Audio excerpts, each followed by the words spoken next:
Hey everyone, welcome back to our inspirational interview series. I'm Hannah Levin with Heartfelt Wellbeing, and I am joined by my colleague, Natalie Durham, today from all the way up in Maine. How's it going, Natalie?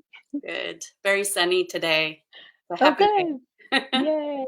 Excellent. Well, I'm so glad to have you here. And Natalie and I are in Ayurveda practitioner school together, and we're getting to be buddies. And she turns out to be an Ayurveda skincare specialist. And I was like, hey, I want to have you in my group. So those of you in the Vitality Circle, Natalie is also going to come do a little workshop with us in May. But tell us a little bit, or introduce yourself a little bit more. Give us a little context of who you are. Okay, great. Um, well, I'm Natalie. Hello. And I was thinking about this because I thought, okay, I often get asked about a little bit about my journey and how I came to the place I'm at right now. And it's kind of funny because I was raised in a really holistic environment. I was raised in basically in a natural food store. My family owned one of the first natural food stores, actually the first natural food store in northern Arizona. And so I was from a very early age. I had a lot of what was considered alternative wellness around me. My life was saturated with it. And basically from there, I moved into a yoga practice as a older teenager, and I was thinking about my one of my first sort of like, oh, what about Ayurveda moments, and I was in this. I was very serious about Iyengar, so that's the form I was in, and that's I asked somebody, well, where do I go? I could tell something was up, and I kind of had a name for it. I was thinking, okay, I'm really, really anxious. I'm having a hard time gaining weight. This sounds like something people are calling vata. So I asked someone about it, and they sent me to this. I was living in DC at the time, and they sent me to this like outer, way out. It wasn't easy for me. I had to get my boyfriend at the time to drive me out to this place in Tacoma Park, this little like hole in the wall store. And I walk in, and it's like, okay, it smells like my childhood, which also involved an East Indian ashram. So I had all those. It was like I was bombarded by both the natural food store and this East Indian feel and smells, and so I felt at home. And I walked over to this tea section, and I'm looking at the different pre-blended teas for the various doshas. And then the shopkeeper approached me, and I started talking about what I was looking for. And somebody told me recently that basically they think my initial response, which was rejection. So I had rejection towards Ayurveda because I felt that it was so rigid, and I was Mm. very, very rebellious against rigidity, possibly because of my childhood. I don't know. At that time, it was just very, and somebody said to me, it was the way you were approached, and it was the way the person talked to you, which I don't honestly remember very much of. I just remember going, okay, I'll get the vata balancing tea, but this sounds like, however it had been presented to me, it felt like a regimen that I was not ready for at all. So I think, honestly, that profoundly influenced my choices and my path around Ayurveda, because it took me 20 years plus to come Mm. back to it. And the way I came back to it was through skincare and through body work. So not only did I receive a Shirodara treatment by someone really capable and lovely, and then I started studying on my own what's called Shiro Abhyanga. I knew it as Champi at the time, which is sort of like I would say that's the casual sort of on the street in India name, but this head massage. And at the time I owned my own business and I was making sacred artifacts. So for anyone who wanted to have more ritual in their lives. And I wanted to, when I was at shows, I wanted to have something to offer people that was grounding and relaxing and really soothing to the nervous system, because I was still, all my whole adult life working with this vata. And a friend of mine in England said, you should do Champi. People will love it. You can offer Champi. And so I went and I did an online program in Champi, got completely certified in it, and then realized that I couldn't practice it because it's a hands-on touch. And we have very specific laws in the US about that. So anyhow, that opened up the doorway for me, and I realized that there were so many people like me who aren't ready and don't want to immediately be told that they need to do A, B, and C to shift an imbalance, that even something debilitating, that I needed to be approached. And I found out later, this made a lot of sense. I needed to be approached like a flower and a lover. And that is the way I find that approach happens is through the skin. So that's where, that's my roundabout story of how I came. I love it. Yeah.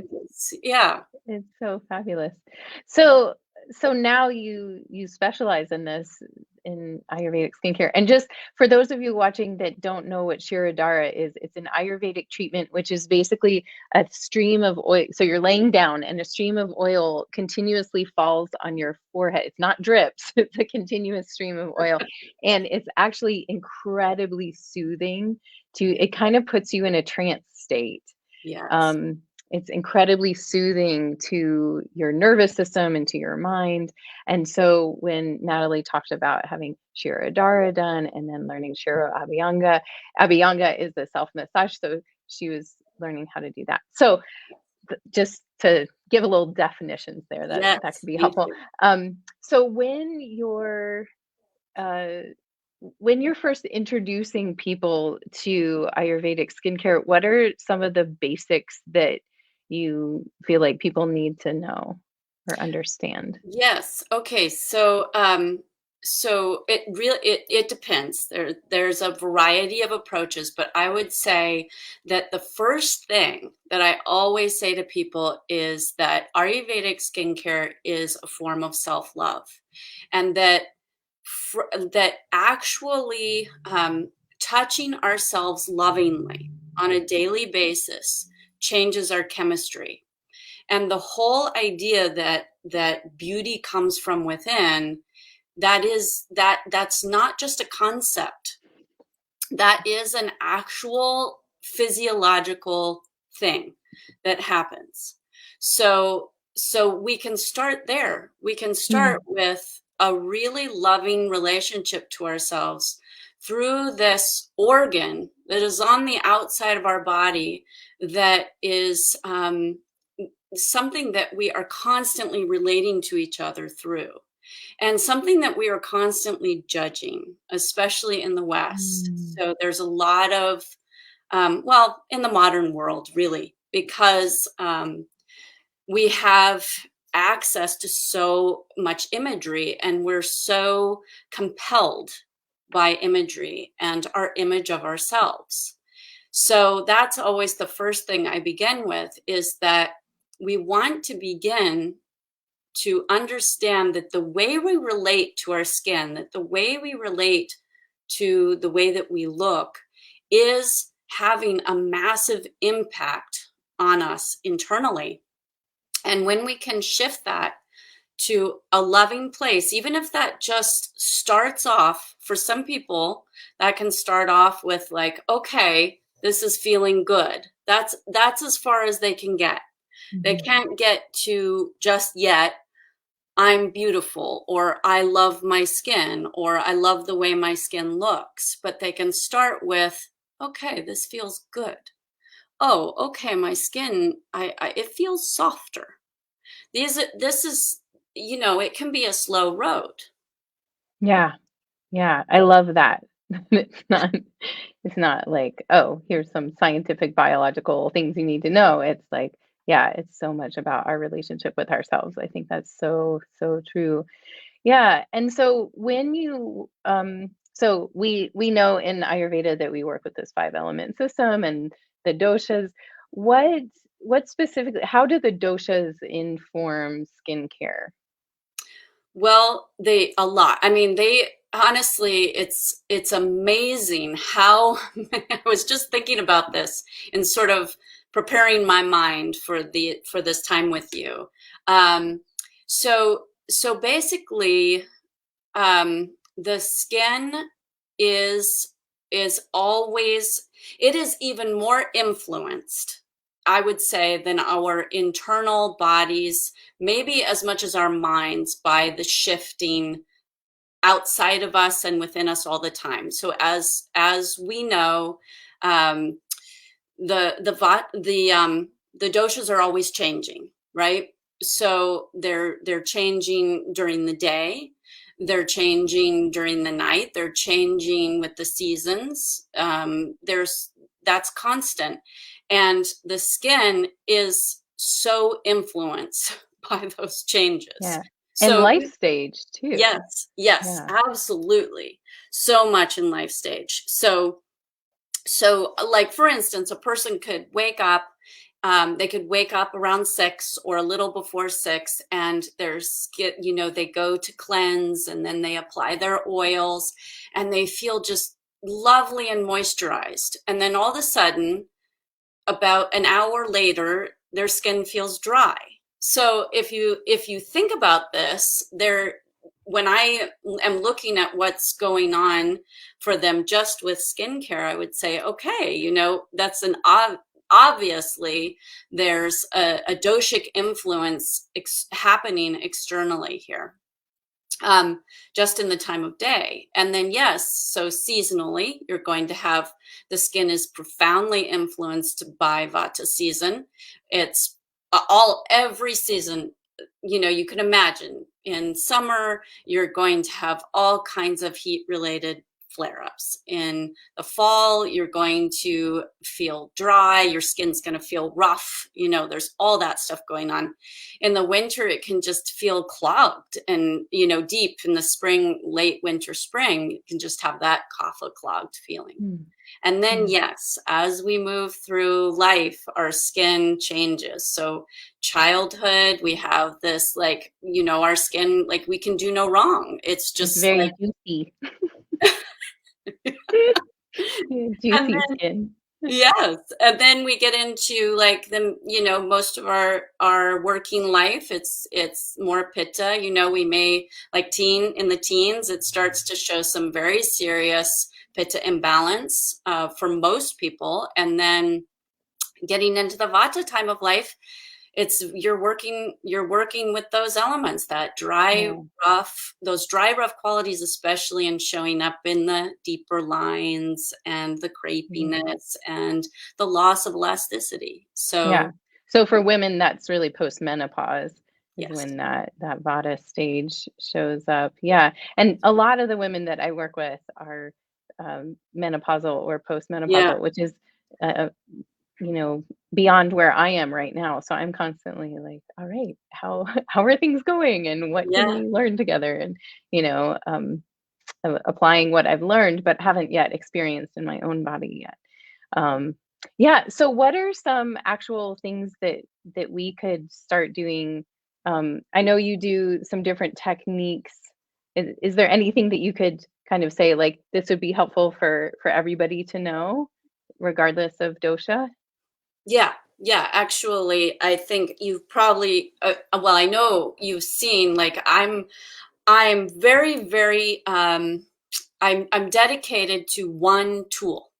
Hmm. And I know that tools kind of come and go, right?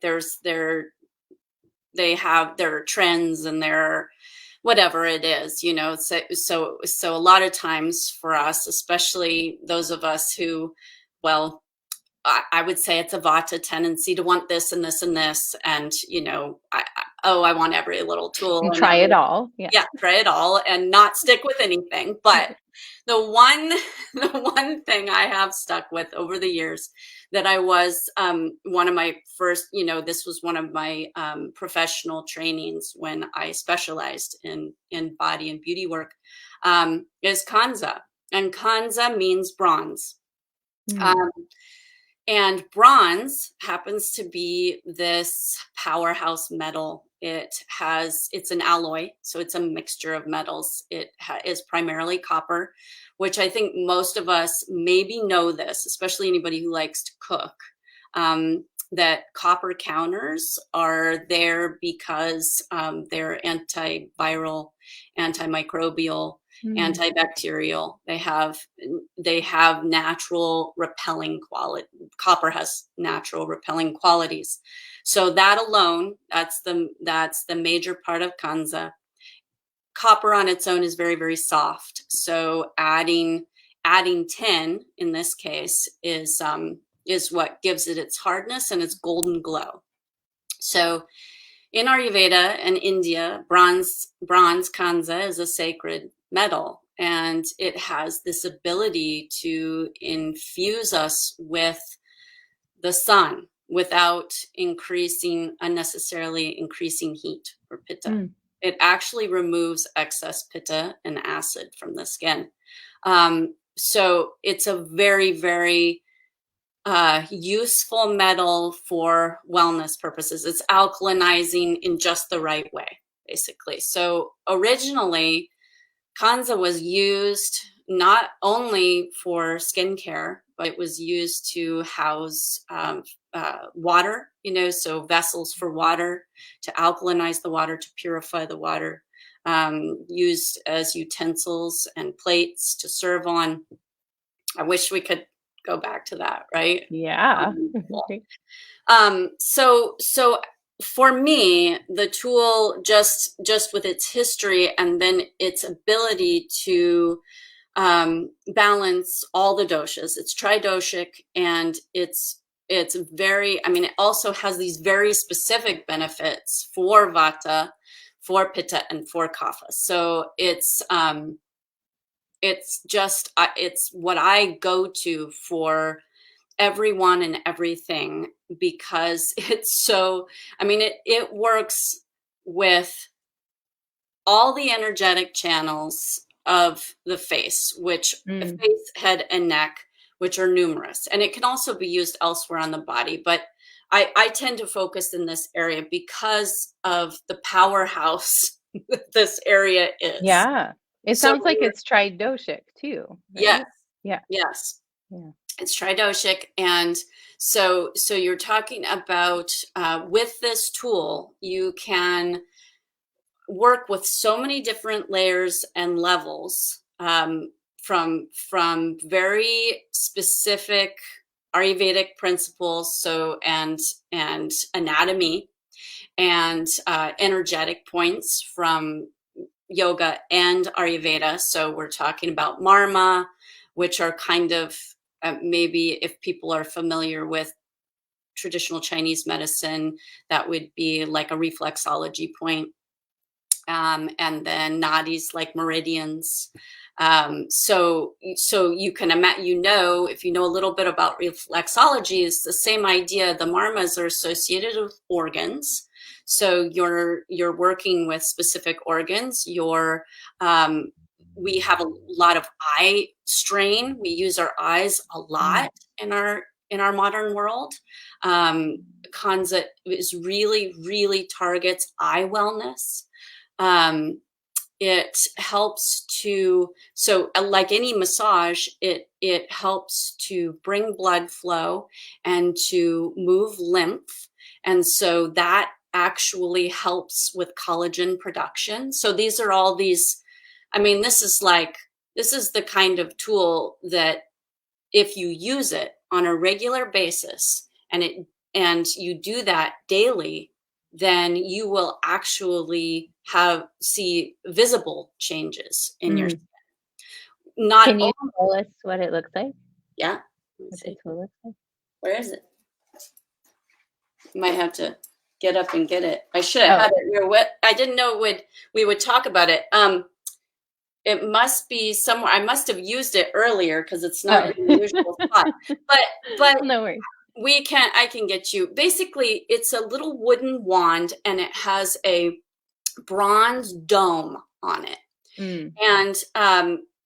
And that's the traditional Kanza wand, and that's the one that I would say anybody and everybody, because it can be used. You don't have to have any kind of specialty training just to rub this metal on your face, and another key, of course, would be that you have an oil, that you're Mhm. applying an appropriate oil or medium to your face. Now, that, you can go more fully into the doshas with that, and know specifically, like, for instance, if you're having heat related issues, anything red in color, anything inflammatory, then you would know to go to a cooling oil.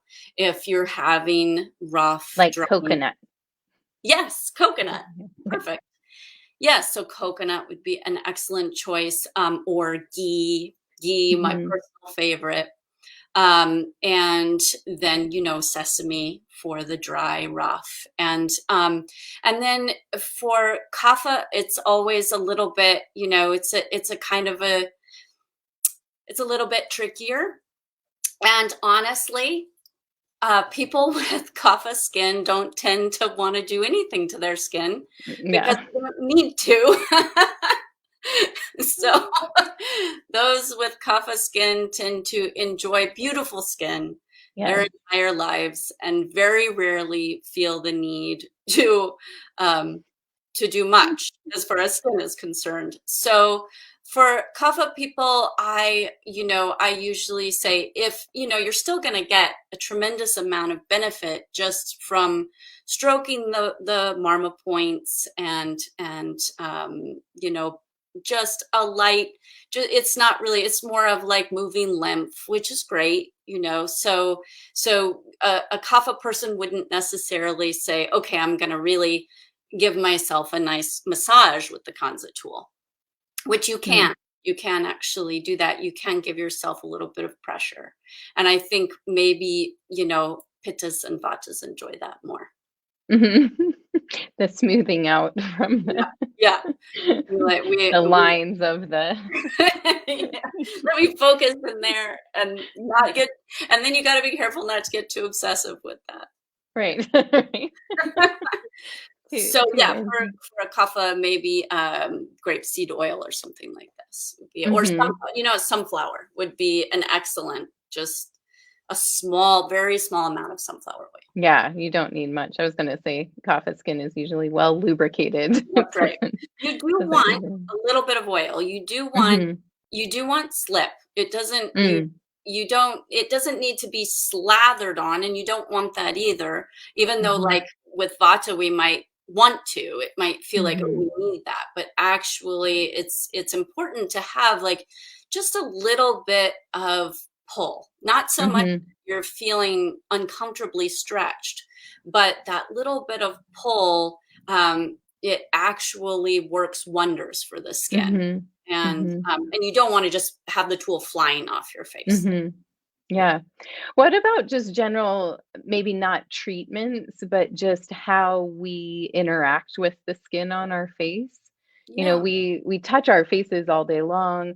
We might, rinse our faces or wash our faces in the morning and the evening, or like what are some of your guidelines in terms of not necessarily like facial yeah, things, but just like how do we care for the skin in our daily lives? yeah. Um, well, I would say that the first thing, which I think everybody will understand and say, oh yeah, okay, hydration. Yeah. Hydration internally is essential to skin wellness. Um, we our skin is very influenced by something called rasa, and water and fluid intake, appropriate fluid intake, influences that. So number one. Number two, less is more. You Mm. do not need 1,000 different things. You do need regularity. So, like most things, that's just Most things in part of the Ayurveda. deal, right? Like Yeah, everything in Ayurveda, it's yeah, simple, but you got to keep doing it. yes, Right? yes, it's true. And so a daily morning routine and cleansing is extremely important. And it Mm. doesn't have to be done with anything other than lukewarm to cool water. Mm. So lukewarm to cool water is an excellent cleanser. Um, it depends. Like if you're someone who uses a lot of products or wears makeup or sunscreen, then at the end of the day, you would want to remove that. That can be removed with oil, and should be removed with oil. Actually, is ideal. So basically, these are like, it's classic Ayurveda. So regularity, cleansing, oiling. So keeping the skin hydrated, keeping the skin lubricated, keeping just keeping a kind of consistent level of attention to the skin staying in its natural biome. So Mm. by its natural biome, I mean that it, you can strip that away by using soaps, using products with sulfates, using certain types of chemical extracts. So keeping the biome intact means that your skin doesn't feel maybe like some people in the West were raised to feel like they should have squeaky clean skin. That's actually not clean skin. That's the biome having been stripped away. That's the pH having been changed, altered, to where the skin is trying to constantly figure out what to do to get back into balance and creating more imbalance. Yeah. Um, exfoliation is important. Mm. So exfoliation it can be done with really, really simple things that we eat. Exfoliation is not done with chemicals. So if you buy a product or you see a product that says excellent exfoliant, it's not an excellent exfoliant. It's something that's stripping the biome. If you were to use a liquid exfoliant, it would be something like turmeric Mm. in an oil, or add turmeric to an exfoliant you make yourself with finely ground oatmeal, maybe some chickpea flour, those types of things, and you can get more specific around what herbs to add to that, Yeah. depending on your skin's doshic needs. We recently made one, my bonus daughter Juniper and I made one with sugar and coconut oil, and sunflower oil and a little bit of rose geranium essential oil. Nice. And yeah, and she was like, I just want to eat it. Like we Yeah, were scrubbing our faces and she was like, mm. yeah, and I was like, well, you can. that's exactly right. You want to use ingredients that you can eat.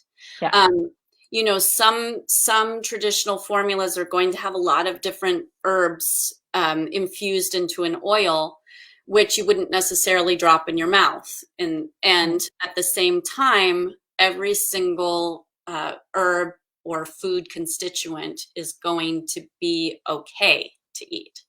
So that's a key. A key is freshness. If you can make it yourself, um, make that a part of how you love yourself, how you care for yourself.